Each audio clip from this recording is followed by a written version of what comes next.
And if you just want to see the building from outside, actually, as tour guide, actually we more prefer to recommend come here in the night, because there are lights shut on the building. So I heard it. it's very interesting.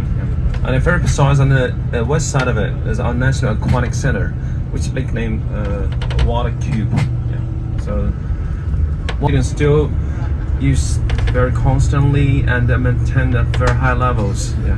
So unlike a lot of countries after the Olympics, some of the buildings were, but this one still used very often, almost every week. And the glorious history of China traces back to like 5,000 years ago. They have a lot of incredible artifacts that discovered from those important archaeological discoveries.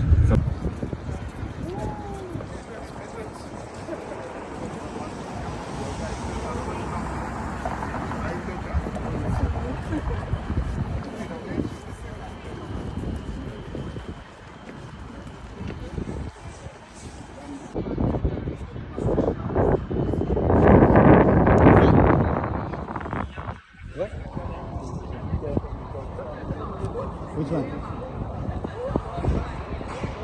I think this is Muslim camp.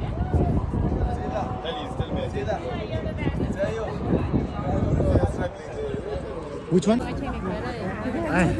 用得係多，咁係走咪叫咩？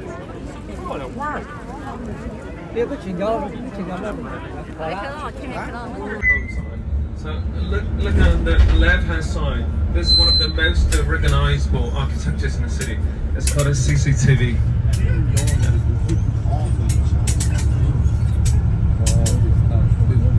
And very precise, that's the tallest architecture in the downtown, named Zhongxin Plaza, which is over 500 meters and 108 floors.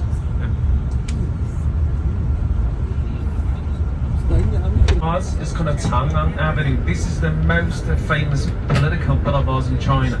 From here, westwards for another 5 kilometers is a Tiananmen Square, the place where witnessed the born of the People's Republic of China. Back to 1949, the 1st October, 300,000 people flocked into the square for celebrate the founding of the People's Republic of China.